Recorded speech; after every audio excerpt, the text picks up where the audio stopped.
Interesting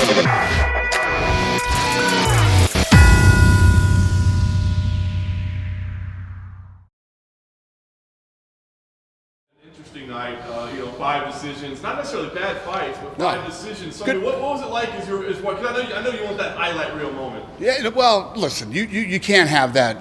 You can't always have that. The first 2 seasons of this thing were fucking ridiculous. I mean, that doesn't happen. It's crazy the way that this played out the first 2 seasons. But good fights, really fucking good matchmaking. Really good matchmaking. I mean, you want to see how good these guys really are. The way these fights were made were great, and you got to see some good stuff. I mean, this kid Miguel, that fight was awesome, right? And Victor didn't come to lose; he came to win.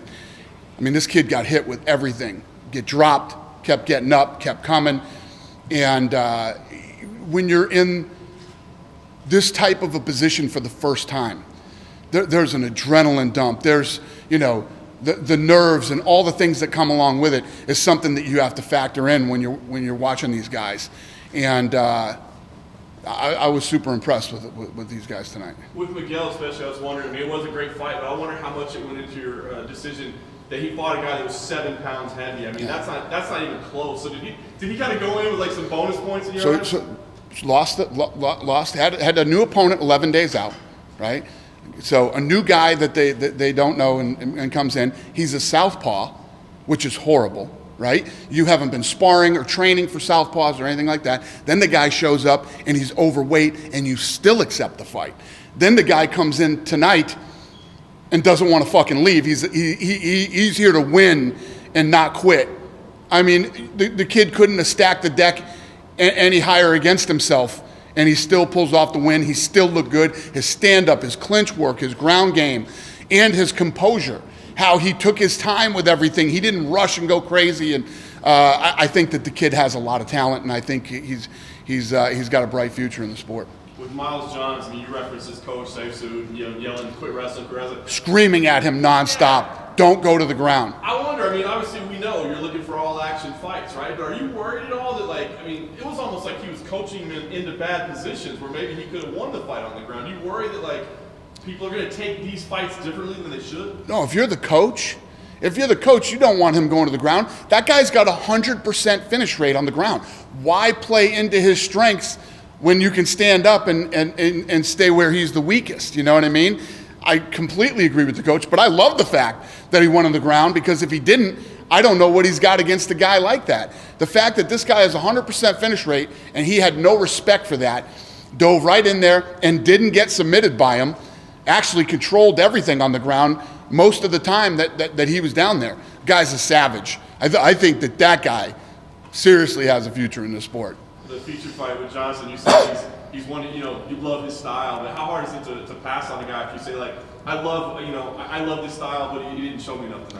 There's a couple things. So the guy's 36 years old, number one. Number two, I like the way he fights and everything else, but on his side, Cunningham, once he got hurt and saw the power that this kid had, he just wanted to survive. He wanted to get through 3 rounds, right? But at the same time, every time that the ref would split them, he would take 1 step off the cage. He never tried to get in the middle and control the octagon so that he couldn't get pressed back up against the fence. There were a lot of things that he could have done too that would have probably changed my mind.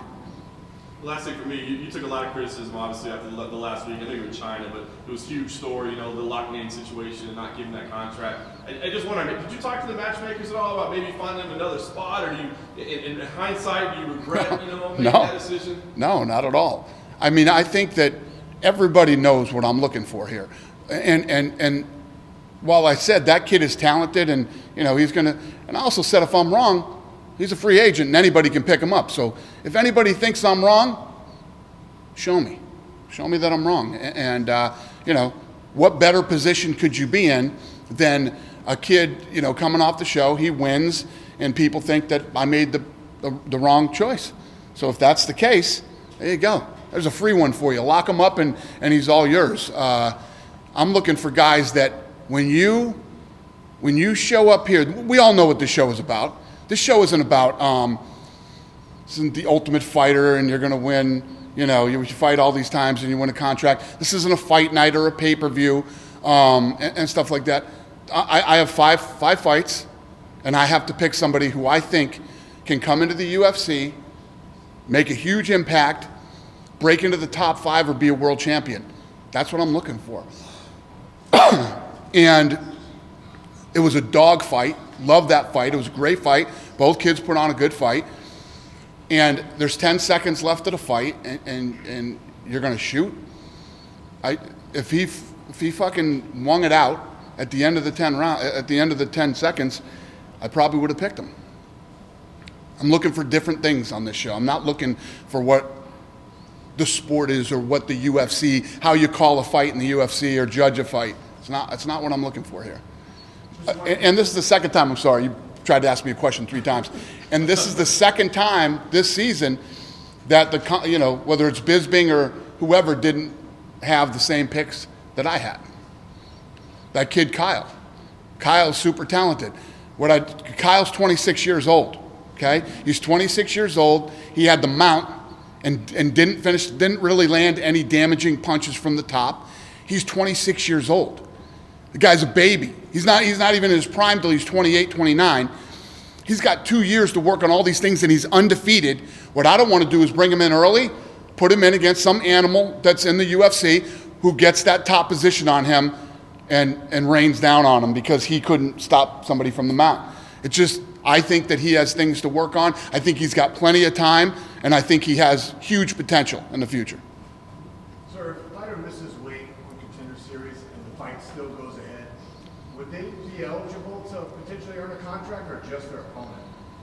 It's a good question. It's actually a great question. If you look at that kid that missed weight tonight, right, and you look at the type of fighter he is, the shots that he took and got back up, the body, anybody who's involved in fighting and is really involved in fighting has been fighting before. And you take a body shot like that, and he knew that if he didn't get up, I guarantee you he didn't want to get up, but he got up. I don't know. There's things like that that you look at, and everybody messes up. And he had 11 days notice. And the thing that pisses the matchmakers off is he had 11 days notice. Sounds like a great excuse, but they had 3 other guys that they could have picked that would have made weight. And that's what drives everybody crazy and pisses everybody off. But when you see a guy fight like he fought tonight, if he pulled that win off and won, it'd be hard to say no. Have you ever considered having alternates on deck in the event that somebody has to pull out? Well, unfortunately, we've never had to have that. We've never been in that situation until this season. So, no, we haven't. But, yeah, we probably should. Dana, can you talk about basically fighters giving you what you want versus just surviving the fight and trying to win? Yeah, I mean, like I've been saying, that's not what we're looking for here. I'm not looking for guys to survive like this kid. I mean, you heard me say it.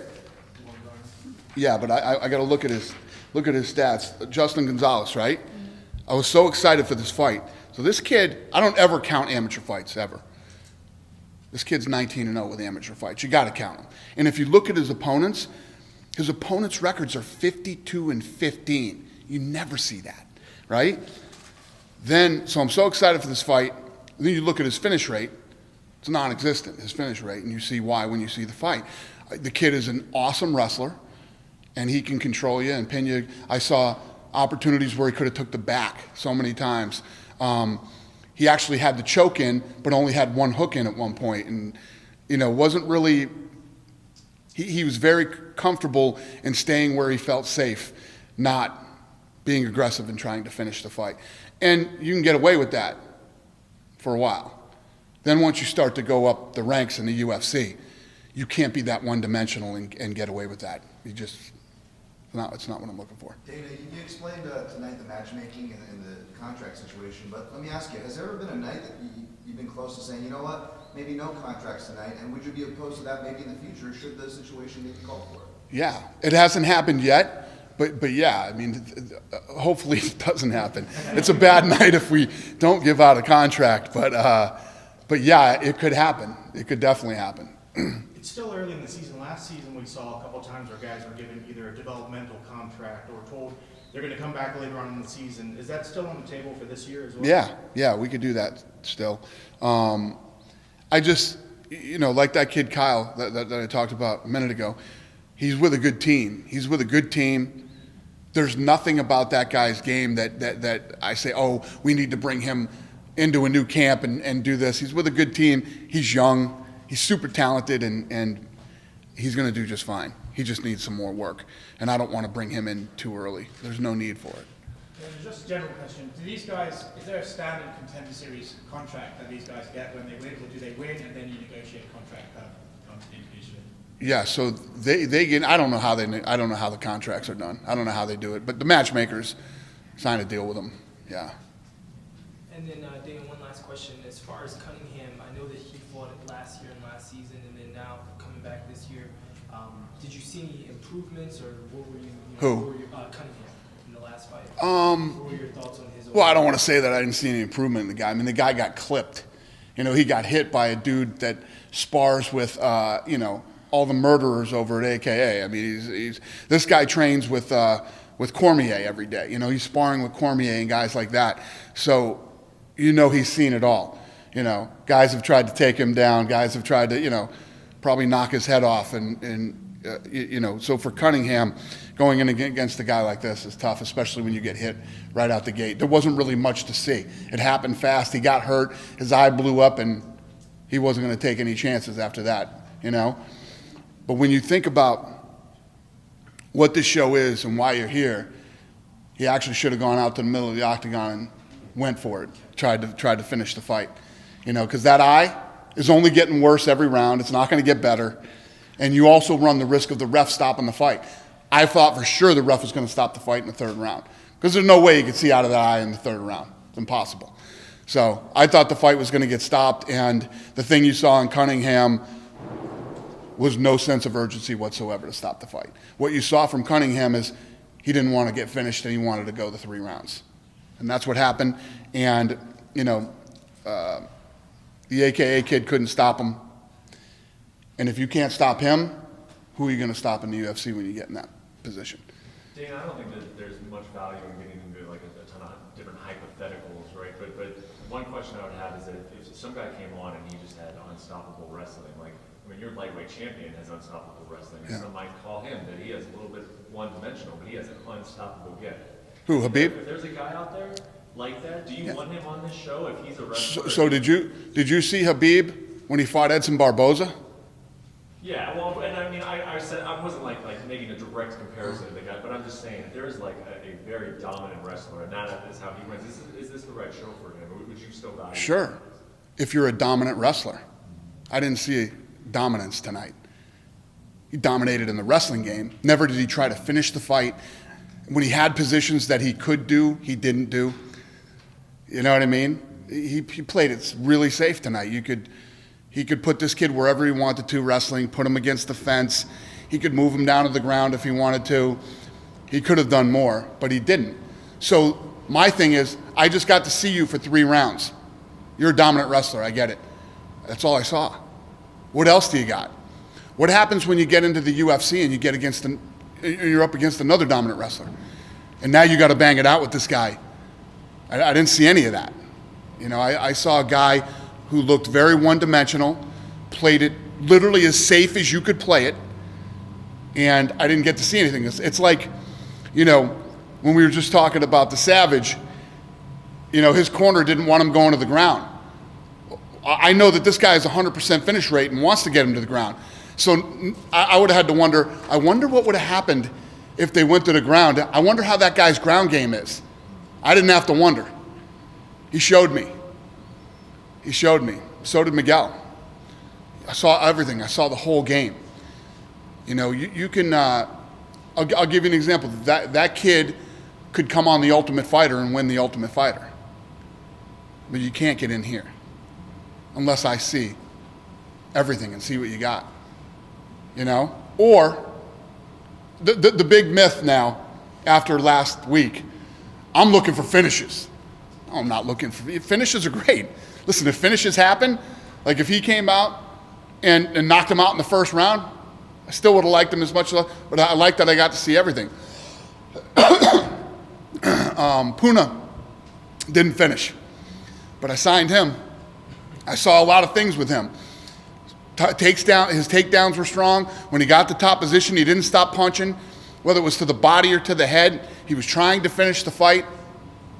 I just saw a lot more out of him and a lot more potential.